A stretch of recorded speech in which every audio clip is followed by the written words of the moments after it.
Alright, today we're going to be taking a look at Spicebomb EDP. So the EDP concentration is a flanker to Spicebomb Infrared EDT, which came out in 2021, which is a flanker to the original Spicebomb, which came out in 2012.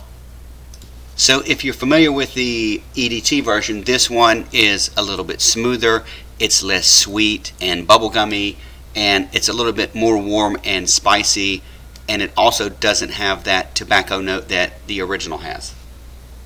So this is the presentation that it comes in, and then of course the bottle is basically identical to all the Spicebomb fragrances. This has just a little bit different color label and with the eau de parfum concentration listed on the bottle. Guys, I'm going to be honest with you, I really love the way this stuff smells, and I like it so much better than the EDT. I like the EDT version, but this version smells so much better to me, and it suits my style a little bit better.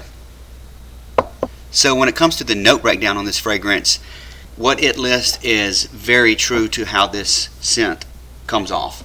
So for top notes, we have cinnamon, chili pepper, and pink pepper. Mid notes, pepper, leather, and then base notes we have resins and wood notes. If you take a look at Viktor and Rolf's website, they describe this fragrance as an explosion of spices built around a leather heart and a woody base, and that is exactly what this fragrance is. Alright, so I just sprayed this stuff on. It is an explosion of spices. This stuff is warm and spicy, and it also has a little bit of cinnamon underneath that kind of actually tones it down just a bit. Underneath all those spices, if I get my arm really close to my nose, I do smell a light leather note underneath all of that. But essentially, it is just spices in your face.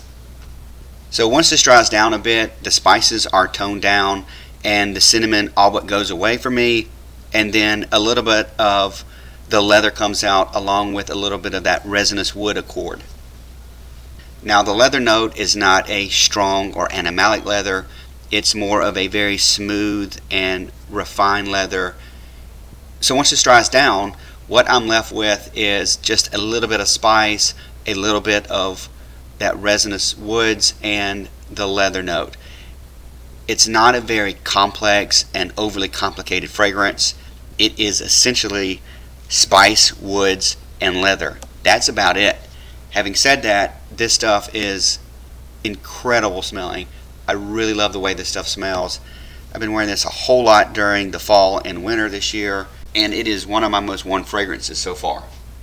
To me, this one comes off a little bit more mature. I wouldn't say that this is just for older guys, 35 plus, 30 plus, etc. I certainly think anybody can wear this fragrance and they can pull it off. This is by no means a defined mature scent that is just for older guys. But if I were to compare it to the EDT, it's just a little bit more playful and youthful to my nose than the EDP is. So how's the performance on this stuff? So this is one of those fragrances that kind of puts a nice scent bubble around you. It's not a very loud and projecting fragrance. I get about 8 hours of longevity out of this, and it leaves a very nice scent trail. Projection is probably around an hour maybe, where it goes a little more than an arm's length reach from you. But the scent trail on this stuff just smells amazing. So my son has worn this several times, and when he walks by or gets close to me after he sprayed this on, I can smell this stuff, and man, it is incredible. It's just warm and spicy. It's just a very inviting, pleasant scent. If you own the EDT and you want something that's kind of similar to it, but a little bit more refined and smooth and a little bit more spicy, then this is something that you would probably really love. You can find these at Sephora and I'm sure at the store, so it's easy just to sample this out and see how it smells. This is definitely one of my better purchases for 2023. So to me, this is distinct enough that if you do own the EDT, this is certainly worth a shot to try out to see. I don't think you'll be disappointed. Hey guys, if you like designer fragrance reviews, clone reviews, new releases, etc., that's what this channel is all about.